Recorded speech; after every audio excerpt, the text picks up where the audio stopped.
Welcome back to the best shaped state of Michigan. My name is Costa. I live in Macomb Township, Michigan in Zone 6B, and today is Sunday, October 26th. And this morning we got down to our first hard frost of the year.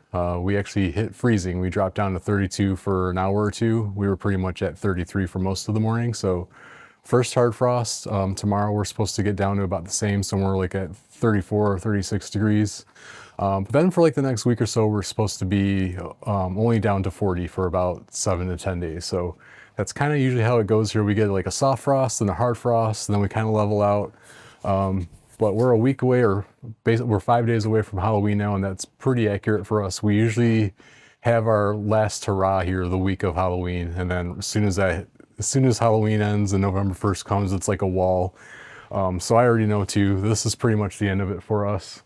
I mowed 2 days ago at 1.5. I'm either going to mow again today at 1.5 or 1.25. Just keeping up with the reel. You can see behind me, I've kept the leaves off. So keeping your lawn this short too. If there are any leaves blowing around, they'll blow right over because your grass is so short and sharp. So that's a good thing about doing that. But I have a couple tasks to do in the lawn. I have like a bag and a half of mulch to put down. I have 1 or 2 dead plants to take out, 1 to prune, and then I have my little Crimson Queen Japanese maple to get in the ground before it gets too bad. So I'm going to do all those things for you. This might be one of the last real things to show you for the year. So it's going to be some lawn and some garden. So hopefully you'll enjoy both. I just mowed this and I didn't see it, so I must have kicked it up right here. This is buried by the squirrels. This is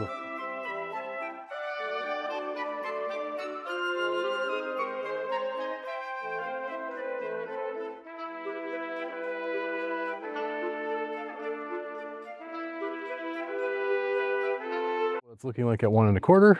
Looks pretty good.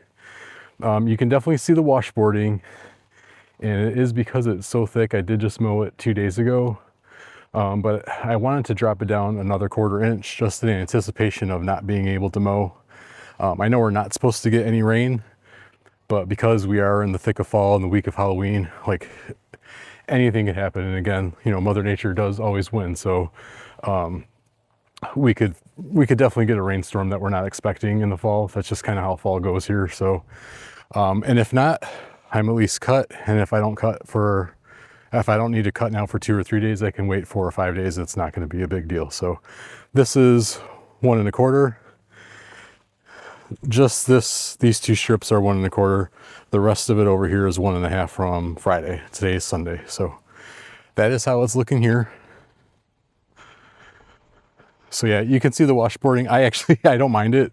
I think it looks kind of cool. It helps to make the lawn look like it's like super raked, almost like when you're going through it with the power rake, the power dethatcher on the Sunjo. How it puts those the grooves from the tines in the lawn. I kind of feel like the washboarding on the real mower looks the same. So normally I don't get this because I'm mowing just a notch down, a 1/4 inch lower than my last mow. Normally I wouldn't get this, especially not on the whole lawn. So this is for sure telling me, and we did have a frost today. Like I said, we hit freezing. We went to 32 degrees. So this is really showing me that the lawn is closing up shop, that in the last 2 days, it really hasn't grown. When I first started out, I started out here mowing. At 1.5, I wasn't seeing anything come off. So that's why I dropped it down to 1.25. But because I'm in a hurry right now, I wasn't thinking that this area here, this is usually one of my sweet spots where I have to mow it a notch shorter anyways. So it made sense that I would have had to mow this at 1.25. But I can tell when I start to get out here, which is normal for me, like 3 or 4 passes, that I could have mowed the rest of this at 1.5 if I was paying attention, and I wasn't. So not a big deal. It's going to grow out in 2 days. I don't mind it. And plus, like I said, I think it looks cool. So I know that there's people probably cringing because of the washboarding from the manual reel mower. So if you would like to buy me a power outlet mower, by all means, I will give you my info. Okay, I got you set up in the front here with the dahlias. I'm going to cut them down to the soil.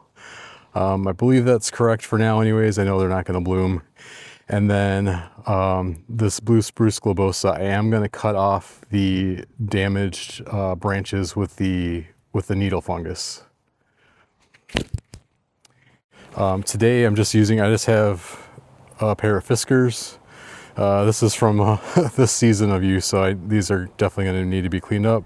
These aren't the cheapest ones. I have the cheapest ones also that are pretty blunt by now, so I could sharpen them, but I think these are like 15 bucks, but they work for me. I know everyone's got like Felcos and Coronas that are pretty nice, but I don't have a whole lot of stuff to prune just yet, so these work for me. And I figured maybe when I'm to the point where I don't kill the majority of my plants, then maybe I'll upgrade to a nicer pair of pruners. But for now, these are some good secateurs. Real quick here on the blue spruce globosa, I want to correct myself.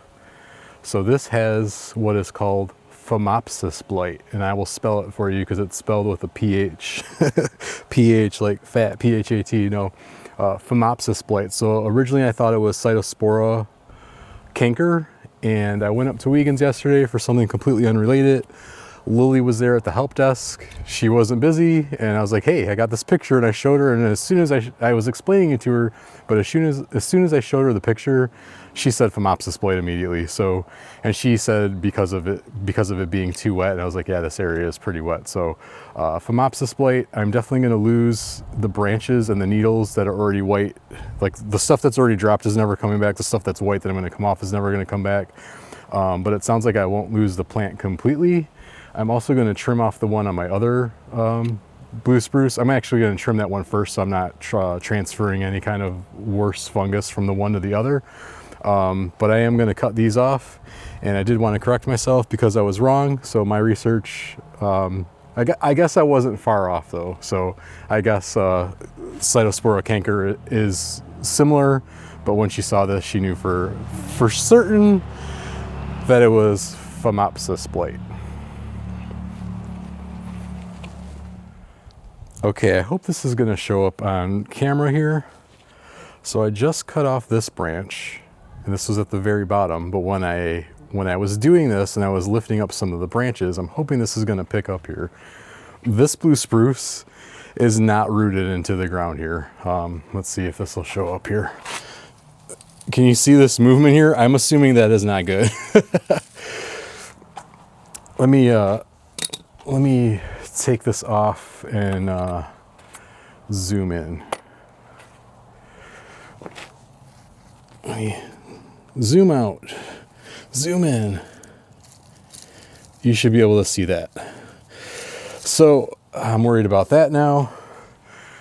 Hence anxiety about every single thing I'm doing here, because it seems like everything I try to do here is wrong. So the lawn I somehow figured out, but for all these plants, it seems like everything that I'm trying to do is not the right thing to do. And plants are more expensive than the lawn. So that's frustrating. This is Rip City, RIP Rip City.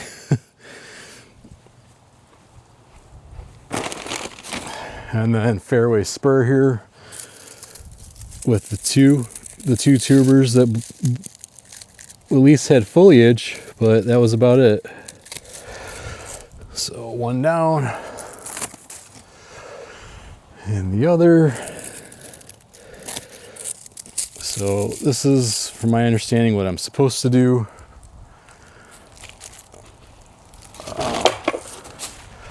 I will dig up the tubers tomorrow and look at them. Actually, let's see, what can I see while I'm here?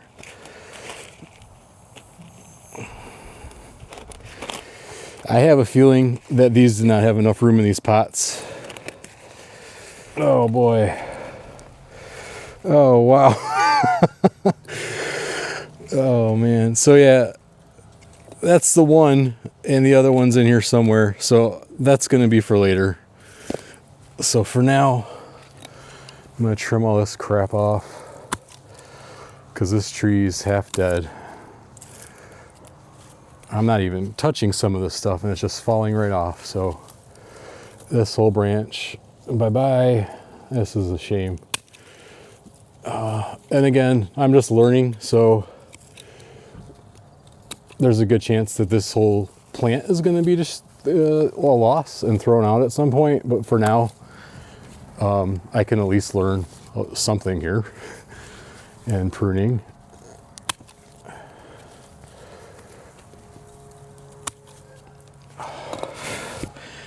And now I can't see with the sun and the sweat. There's definitely like a powder coming off of this stuff, which is gross. Yeah, a lot of these branches are completely bare on the inside. So these should all have needles and they don't. These should all have needles and they don't.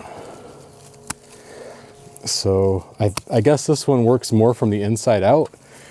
The Phomopsis blight works more from the inside out, and Cytospora canker, I guess, works more from the bottom up. And this one is more from the inside out for sure. I was confused because I was seeing the bottom on here on the outside, but I wasn't really seeing the inside. This is just covered with dropped needles. But the other one, the one that's good that I only took the one off of, that's not really rooted in the ground, that one had the one branch that was closer to the bottom. That's why I was like, all right, this makes sense from everything I read. It starts from the bottom and works its way up. This one for sure looks like it's rooted in better into the ground, which is funny, seeing as I transplanted this one in June or July. I said that in the last video, but I don't remember. The one thing too about making videos is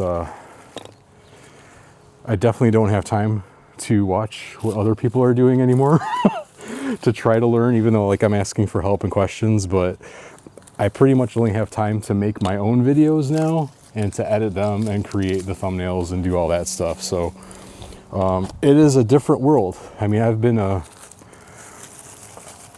viewer, a watcher on the other side of the screen here for all these years, and now I'm trying to make stuff. So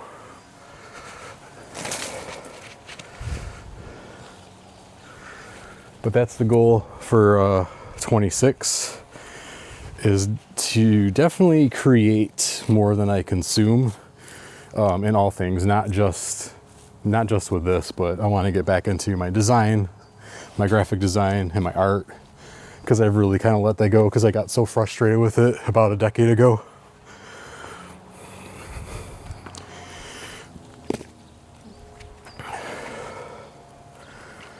I'm gonna zoom you out here. I'm gonna trim up this Powys Castle now. This is just getting out of control.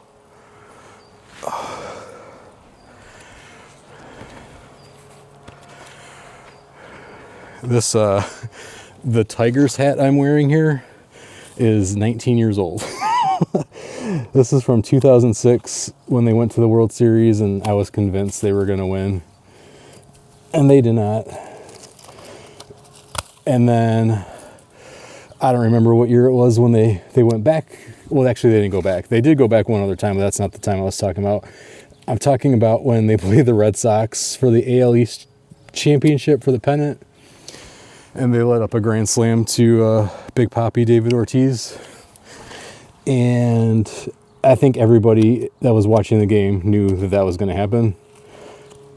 And I haven't watched a baseball game, or I haven't watched a Tigers game since then.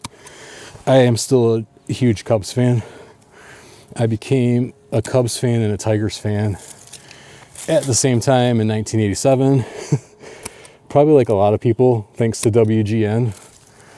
And to this day, Andre Dawson is still my favorite baseball player of all time. But I am not into sports like I used to be. So it just, I think as a kid it's more common, but I just don't really care now. I don't really relate to any of it anymore. Probably the last team I really got excited about was the 2004 Pistons. That was a cool summer to be a fan. Oh my God, this Globosa looks freaking terrible. Oh. All right, this flap cypress is coming out. There's basically nothing left of it. I don't think I'm gonna need to dig at all either. I think I can just pull it out by hand. Yep. So, where's the staples button? That was easy. So, that's probably also not a good sign that this came out so easily. I'm gonna put a little bit more mulch back on top of here. So here's this guy.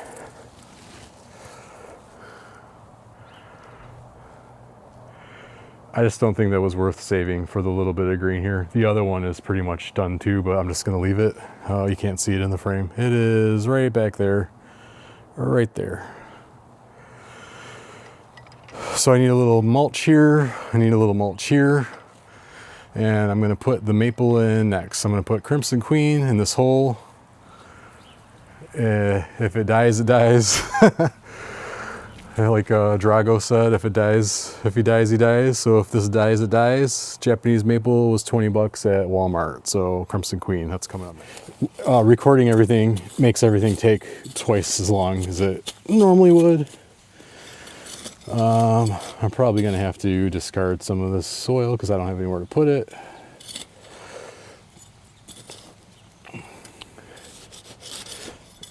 I just want a hole big enough for this.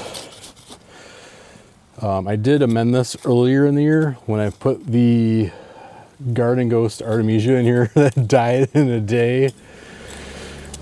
And then when I went back to Wiegand's the next day, the rest of the ones they had on their table looked about as bad as the one I had. So I just said, forget it.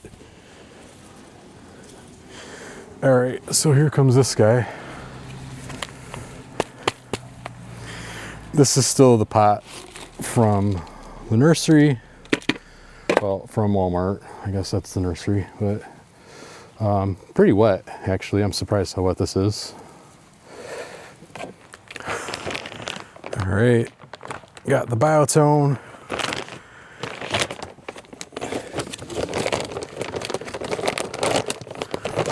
I don't know how some of you guys like the smell. I think it smells terrible.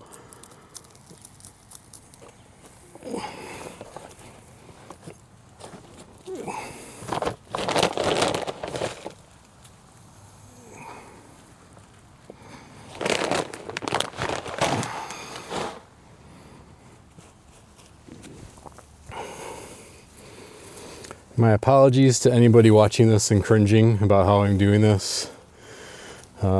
This is how I've done them all. So it's more than likely wrong because so much of the stuff I've planted has died.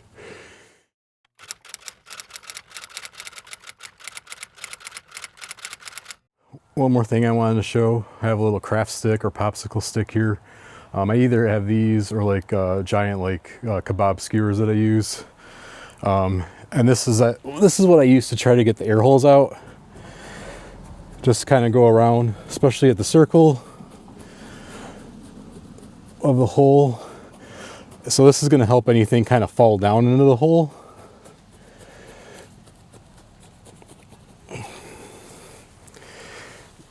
And I'm going to water it before I put down. So another reason why I like to wait a few minutes before I do anything else from kind of making it permanent with the water, with watering it in or putting in the top mulch. To me, this looks like it's a little bit uneven. I also didn't position it in the ground the way I wanted to because I wasn't thinking, again, because of the recording here and too much on my mind.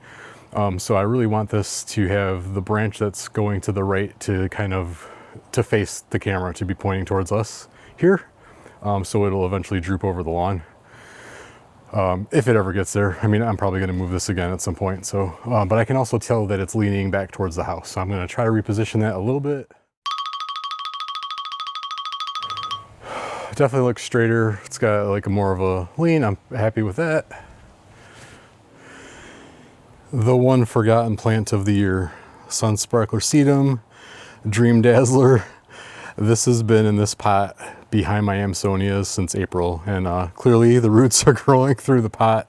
I might have to cut it out, but I'm just going to pop it. Maybe I'll pop it over. You know what? I was going to pop it over underneath the hydrangeas, but because I hate the hydrangeas and want to cut them out, I don't want to end up having to destroy this in the process. So I'm going to put it over here between these two cool as ice fescues.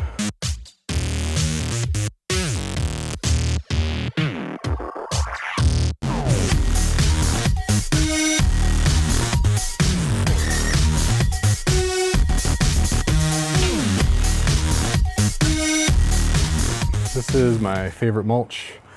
This is just straight up pine bark mulch. There is another bag that looks almost exactly like it.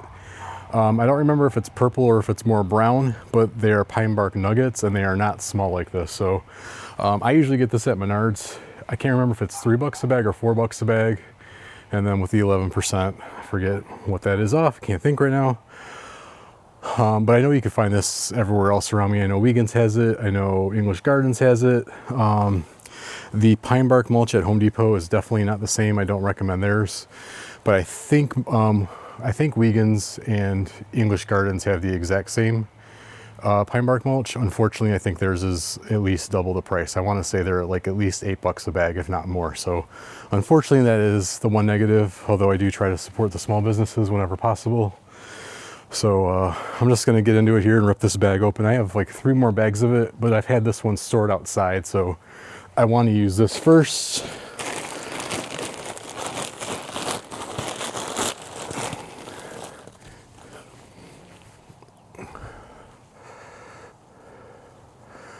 This is almost the consistency of leaf mulch, which is why I love it.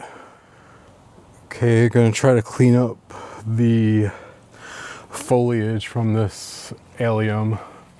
It's either Millennium or Serendipity, I don't know. But either way, not a fan. I'm actually just going to cut these down completely. I can't stand them.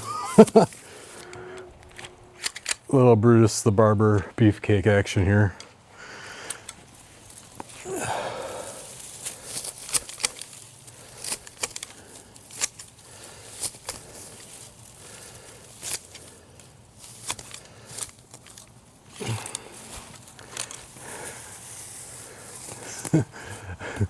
That information would have been useful to me yesterday. Yep. My God, this plant is a mess. I mean, it looks good for like a month, but it looks like ass the rest of the time. There's definitely a difference in the foliage. So I feel like for someone that knows more about them, they'd be able to tell the difference between the two by the foliage, but I don't know the difference.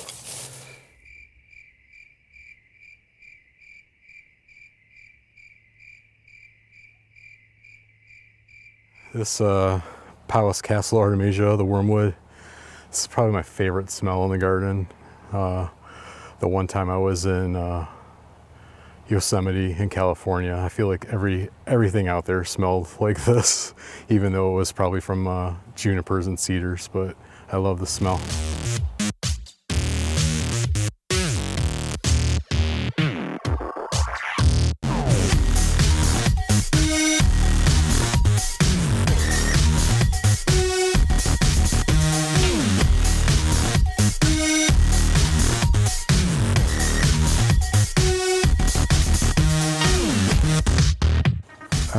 Trust me, you didn't miss much. This tiger's hat's about to go in the garbage. It is just sliding all over my head and I feel gross wearing it. That's gonna do it for this one. It's 6:30, a little after 6:30. I started this around 3:30 and it's a lot for one person to do. I mean, this is barely, just the front, the main front is like barely 1,000 square feet with the lawn and then the flower bed. Like for the main, like the whole front lawn, I consider 1,500 square feet, but I barely mowed anything. But just taking out some of this stuff is just a lot of work. And it's cold, it's late, I'm hungry. I'm gonna turn it around real quick. So I'm just gonna go do a little recap of everything I did here in the raised garden bed for the front landscaping. So this right here was one of the alliums, either Millennium or Serendipity. Cut that back. I'm pretty sure I can divide that. Not sure if I can divide it now. I think so. Or if I do it in the spring. So I'm gonna look that up. I still have a couple days I can do that. cut down the brocade artemisia. I cut out as much of the bad stuff from the Flopsis. I think I'm saying that correctly. If not, I will spell it. I can't remember how I'm saying it right now. I am so hungry. And then I actually dug this out and moved it. So I moved it forward and tried to center it a little bit more. I noticed these stonecrop sedums are looking pretty raggedy too, and they're actually looking like they might have had aphids on them at some point. Some of these leaves have some like black spots on them, or it could just be mold. So, but we'll see if this thing makes it. Just from transplanting it though, there were just so many needles dropping. Yeah, there's like a little gnat here. Palace Castle Artemisia, I cut that back a ton. Both of the two big Gold Coast junipers I have, I cut a lot of these off, and I'm not sure if that was the smart thing to do or not, but they were really overcrowding. The stonecrop sedums and the cool as ice fescues, and even the euonymus next to them, and the euphorbia over here. So I didn't like that. I do like them because I like that they filled in nicely. I don't like the smell, and they are gigantic for this area. They're supposed to get like at least 6 feet wide and tall. So like there's no way that they can stay here anyway. So if these need to come out, fine. I just wanted to cut them back now. I cut the one bad branch off of this globe blue spruce back here, just the one little one. Didn't touch any of this. This midway to Montana, it's just looking so good. I mean, I feel like every day Benjamin Moore should come over here and just name a color after this thing, whatever it is for the day. I mean, the colors on this are amazing. This is by far my favorite plant. I mean, I do love the euphorbias too, but I finally got something with fall color that's giving me a little nod to the old Finnegan boy, so that's cool. Also cut back this allium, either Serendipity or Millennium, don't know. Again, I think I can divide those. I could probably clean these up a little bit more. I got them cleaned up as good as possible until I break out the Toro leaf vac. Over here, I finally planted in ground my Crimson Queen Japanese maple. It's a little hard to see. So unfortunately, a lot of these maples don't blend in very well, or they blend in too much with the brick. They don't stand out too well is what I meant to say. So for sure, I think I've learned like they need to have the right backdrop, or at least if I had some height with some conifers behind it, that would be good, but I don't have that either.